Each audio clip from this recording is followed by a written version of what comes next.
Hey, this is Mike. Thank you so much for choosing this video. Today I'm checking out a 2019 Toyota Corolla hatchback in the XSE trim level. Now this one has the manual transmission 6-speed with the 2.0 liter 4-cylinder engine, so it may actually be the enthusiast's Corolla. So let's go ahead and check it out. This Corolla is sitting on 225/40 Yokohama tires, wrapped around 18-inch alloy wheels with a gloss dark gray finish. It also has 4-wheel disc brakes with ventilated rotors in the front and solid rotors in the back. The name of this color is Oxide Bronze Metallic. And the sun is shining, so hopefully you can get an idea of what it looks like. Really fantastic color, in my opinion.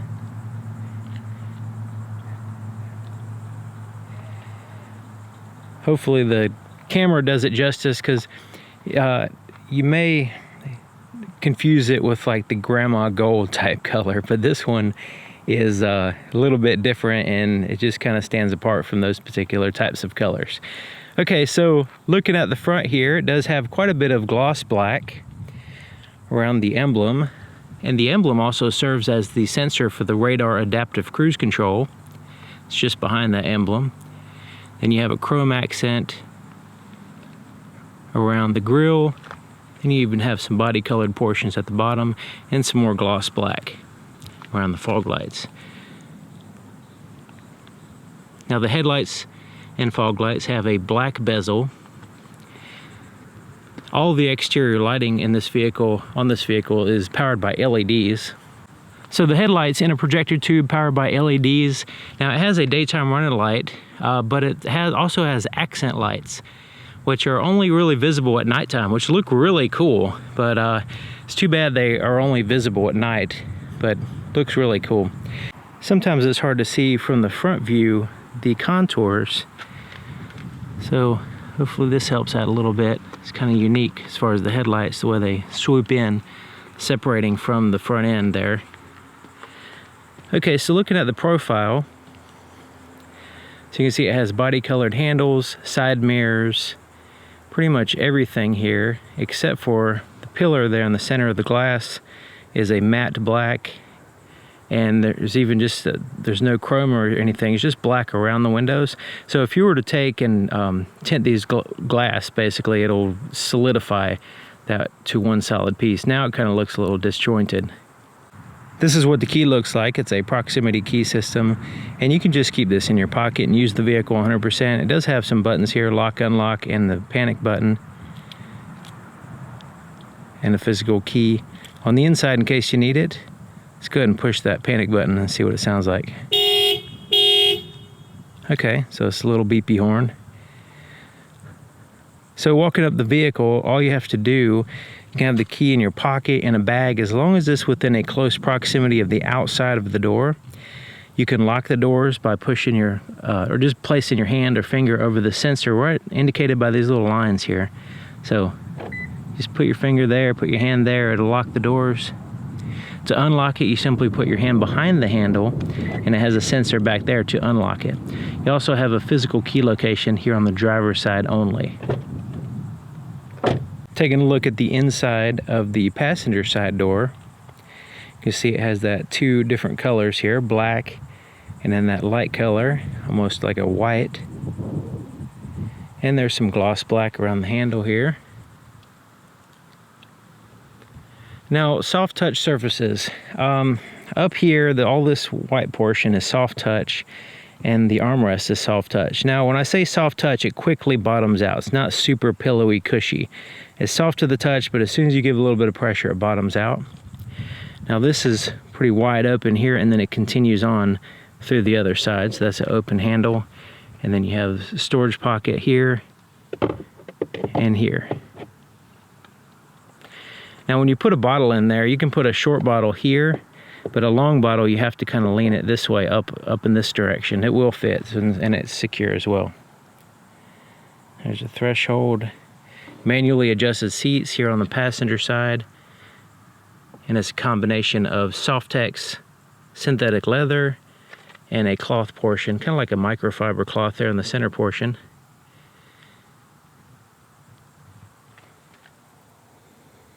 And the seats are quite comfortable, except for one thing. I'll mention that when we get in the driver's seat. Here's the leg room.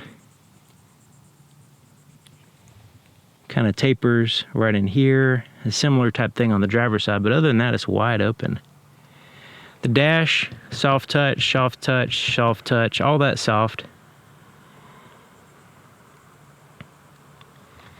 And non-locking glove compartment with a smooth plastic on the inside.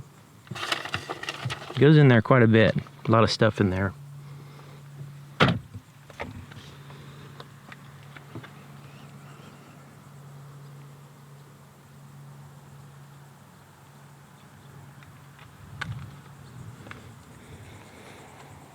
Transitioning to the rear doors, you can see they are much, much smaller. The opening is way smaller compared to the front. But you do have back seats. And the backs, inside of the back doors, hard touch surfaces, soft touch here. So that's the only soft touch, and it bottoms out quickly just like the front. It does have a little pocket right here and a little place to put a bottle or whatever, and that's it. Both the back of front seats have a pocket like so. There's a cup holder and armrest, which you can move out of the way. Latch system for car seats, and these little things right here, you see how they come out for putting car seats in? You're pretty much going to lose these because they come out and you're going to lose them. So if you use your car seats a lot, you might as well just forget about those things.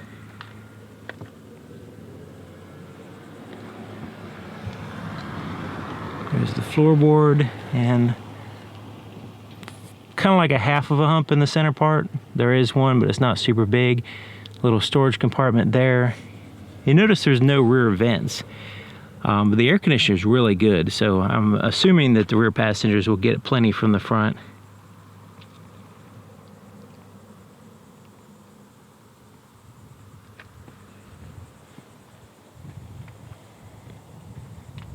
Here in the back, it has a little body-colored shark fin antenna right there.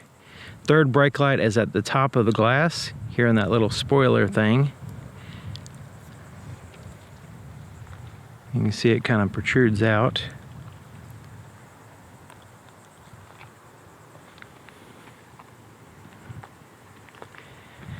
And the backup camera is in the perfect position, right here in the very center, right there.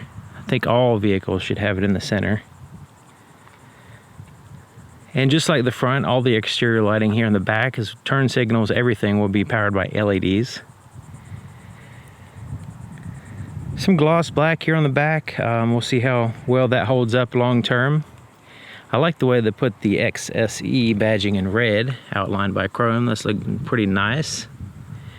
Now, if you think these are the exhaust tips, then you got fooled.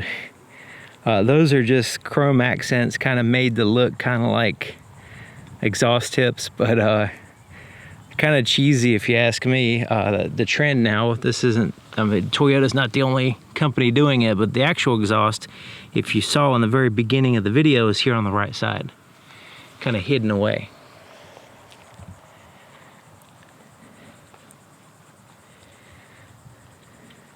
Okay, so opening up the back here, the hatch, there's a little button under here. You don't have to reach in there too far, but just push it. That's an electronic button. So you can see this is to open it up. This is actually to lock the vehicle. So you have two buttons, and the proximity system will recognize the key while you're back here and will allow you access to the vehicle.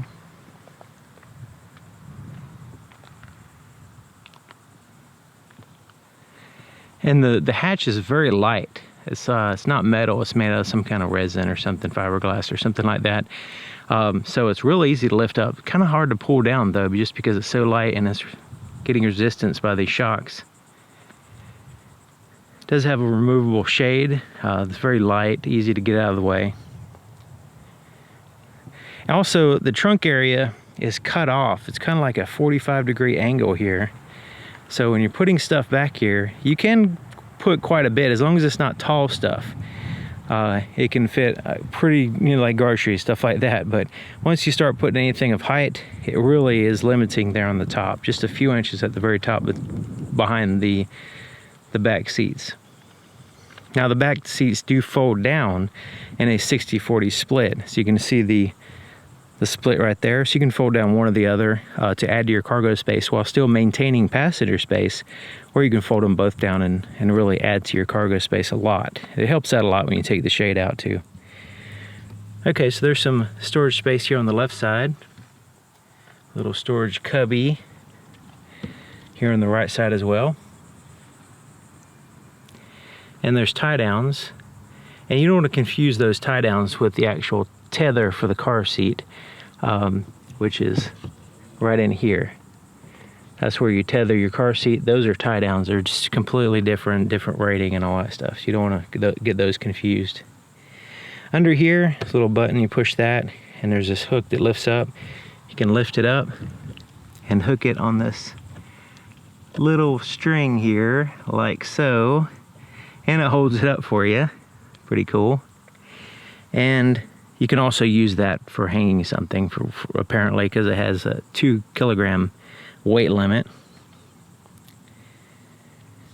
So this is where you'll find your tools and your spare tire, and a little bit of cargo space back here, I guess. You can kind of wedge some stuff if you really need to. These little dividers are removable, so if you need to take these out and, you know, add a little bit more, you could, if you wanted to. And like I mentioned, pulling this down, let's go ahead and have the handles here. Pull it down, it kind of hard to pull down a little bit, and it still stays hard all the way down until you get to about right here, and then it's easy to push down. But I was kind of surprised at how hard it is to pull it down. It has a locking fuel door, and it's here on the driver's side. And it has a traditional cap, tether, and a place to hang the cap here on the inside of the door. As long as you have the key inside the vehicle, you just hold the clutch, push in the brake, and push this button right here to start it up.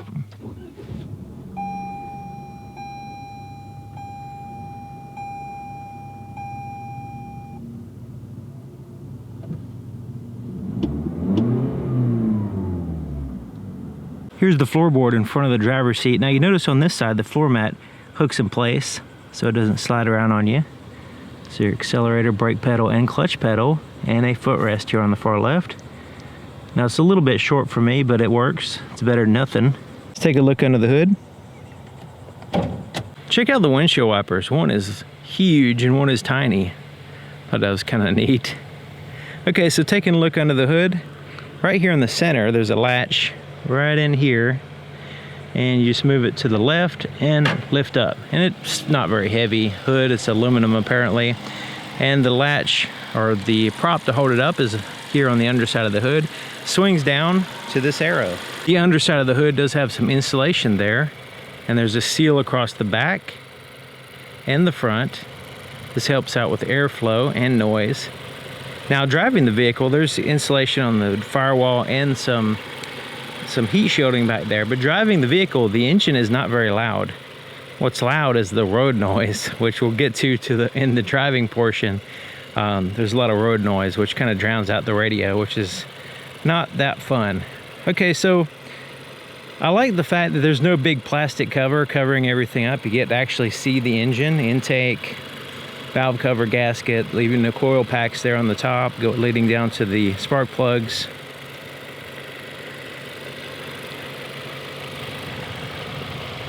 And then the battery is here, accessible, easy to change, easy to access. So this is a 2.0 liter, 168 horsepower 4-cylinder. Now that kind of surprises me, because driving this vehicle, it feels stronger than that. So it could be the transmission, not sure. This is a newly designed transmission for this vehicle, 6-speed manual transmission.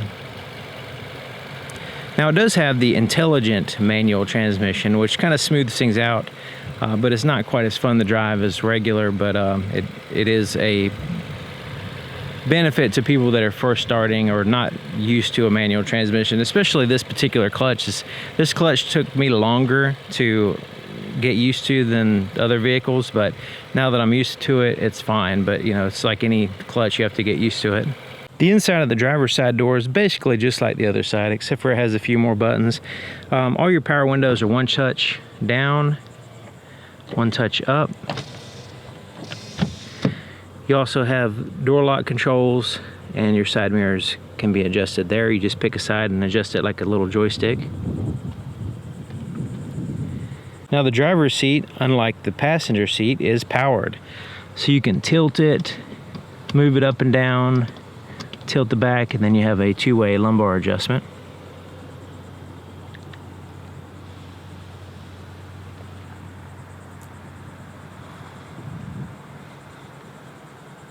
To the left of the steering column, there's two buttons here, or actually one scroll wheel, for your interior gauges, the dimmer switch. And this button is to turn on or off your automatic high beams, which work really well. So when you put your high beams on, it'll automatically turn this on when this switch is engaged, and it has a little indicator light there, so it turns on and off, letting you know it's engaged. It also has a tilt and a telescoping steering column that locks in place right here. Okay, sitting in the driver's seat, checking it out. Really like the color combination here. I like light interiors, especially when filming them, because it's easier to see sometimes. So I have the seat all the way back and all the way down. So I have plenty of legroom. It's actually too far back for me, but especially considering it's a manual.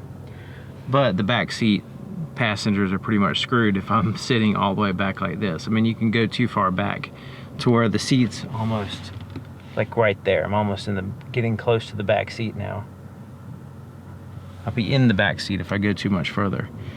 So this is a front seat driver and passenger focused vehicle, and the back seats are basically for cars. I mean, you can put people back there. You have to compromise a little bit on the legroom there here in the front though. Okay, so like I mentioned before, when I have it in the normal seating position, the footrest is not quite big enough for me, so it kind of cuts off there in the corner, so I have to put my foot. It's just not perfect. It's okay, but it's not perfect for me, for my particular size Sasquatch foot.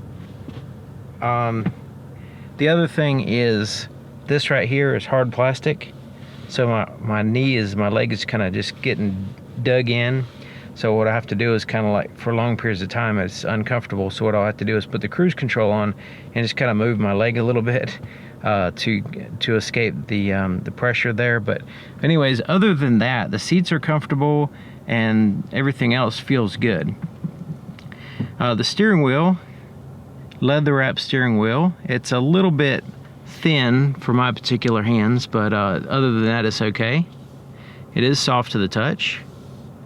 And overall, good feeling steering wheel, other than it could be a little bit thicker in places, just so it doesn't dig into your hand so much. So here at the bottom, so you can see these buttons here, these are for your radio. So you have your volume for your radio, voice recognition for making calls, things like that, answering calls. Mode is your audio source, and then this is for changing through your tracks.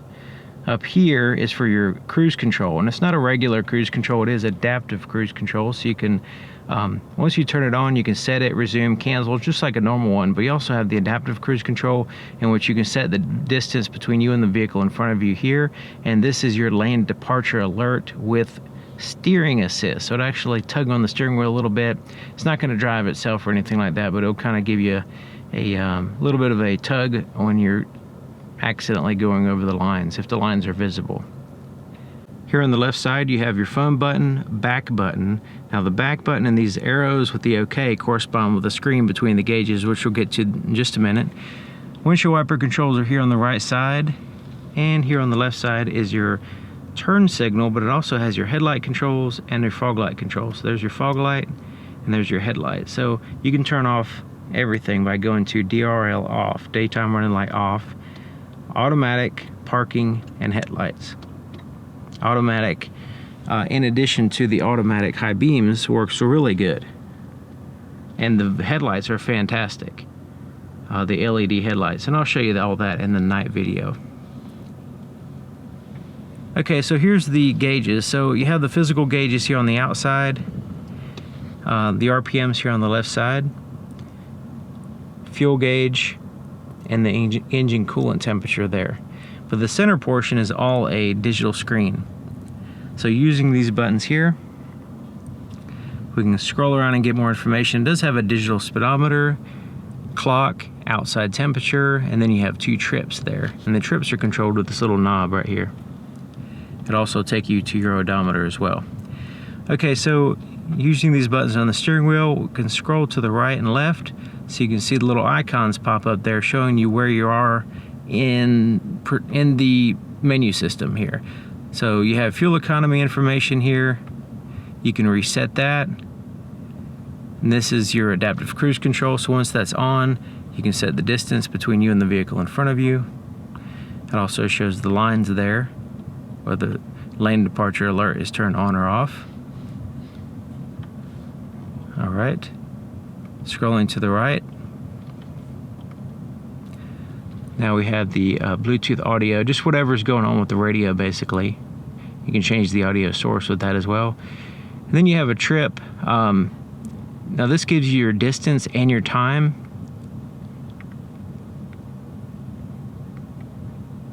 And then once again, you have your safety features, which you can turn on or off.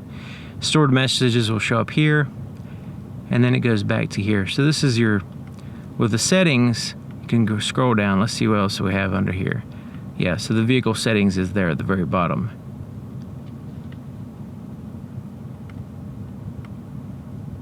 And your first one is this one here, and apparently that's your default, so you can keep an eye on your fuel economy.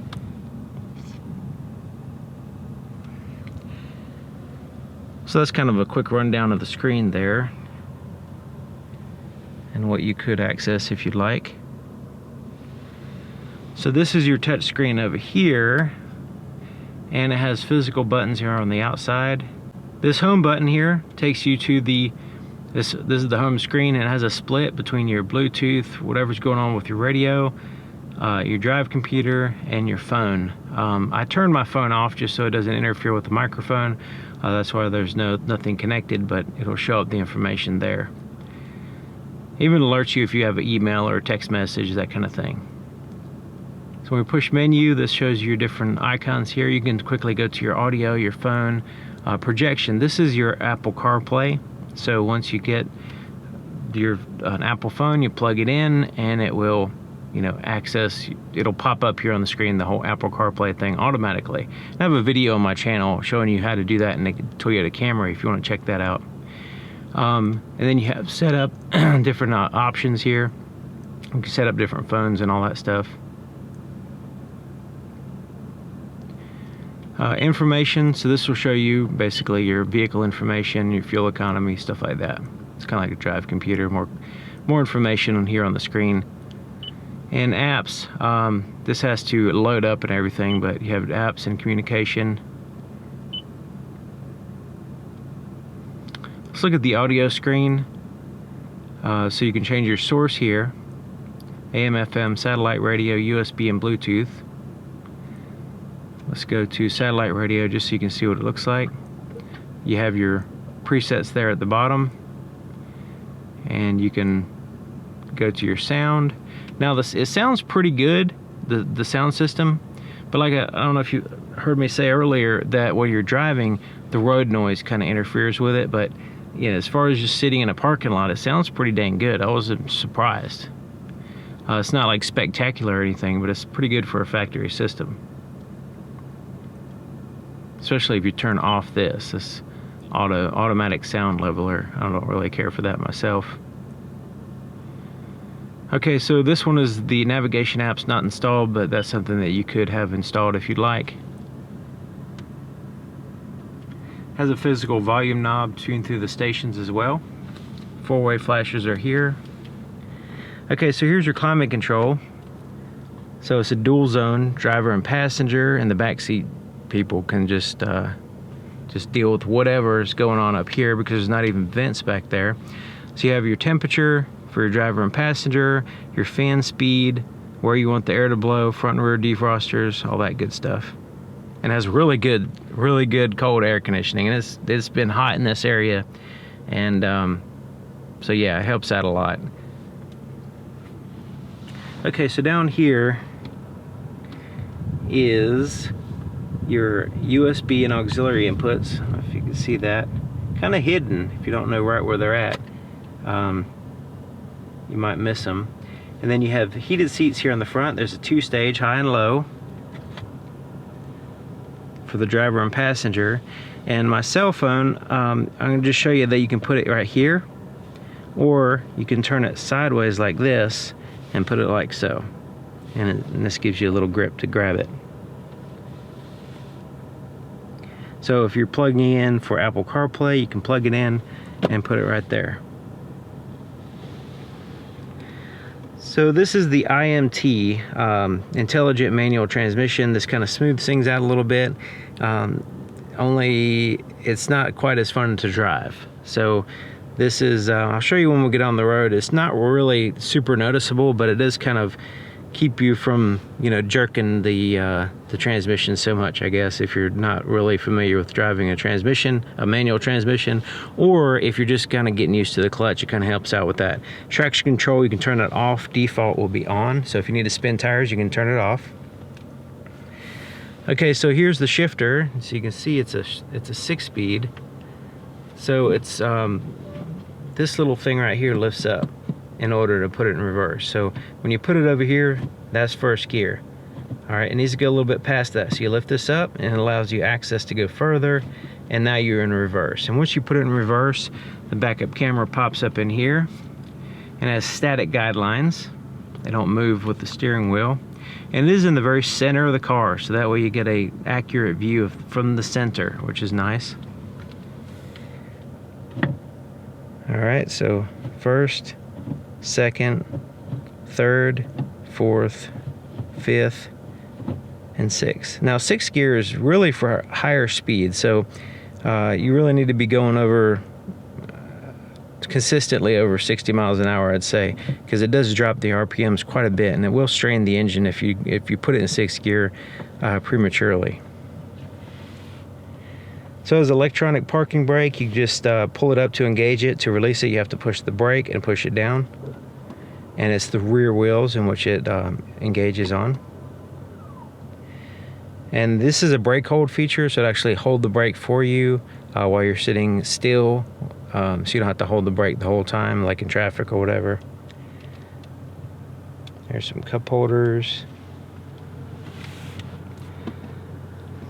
This is just a glossy surface. A lot of gloss black in here.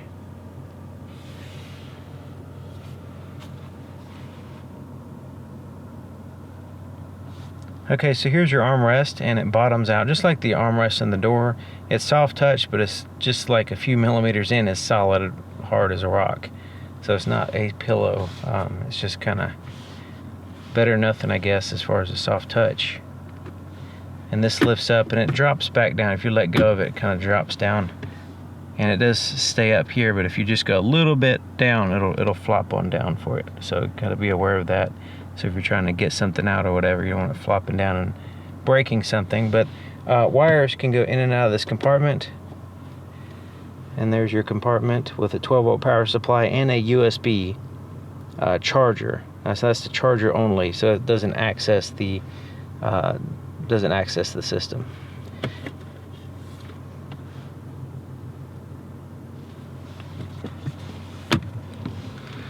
Rear view mirror has manual day and night mode.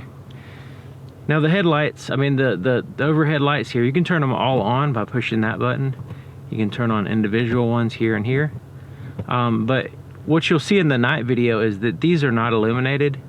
So if you want to turn on the light, you got to like fumble around trying to figure out where the button is. Now there is electricity up here because this is powered and this has a little light on it. So I think they should have had those backlit, at least the ones where you can turn on the lights so you can see, you know, to turn the light on when it's dark. This button is to engage it to where you have the interior lights turn on with the door, so that at least you can open the door and it turns on. Okay, so the visor has a nice big mirror and a light that turns on. Extension here. Now that's in lieu of pulling it out, sliding it. So this does not slide out. But I think this is actually better. The reason why I say that is this adds to your coverage. A sliding one just shifts the coverage over, but this actually adds to your coverage. This is kind of like a vinyl material over top of a plastic visor, I guess. Which the vinyl is easy to clean, so stuff that you're touching all the time, if you have a vinyl, you can wipe it down much easier than, say, cloth or other materials. So this is a headliner of this cloth. It's kind of like a, yeah, it's just like a cloth, regular old cloth, but you're not touching the headliner as much as you are this.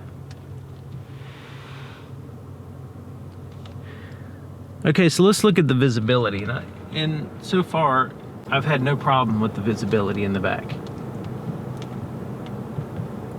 It's been, there is big pillars back there, but just looking over your shoulder, it's just not really a big deal. The headrests are really a bigger deal than the pillars to me.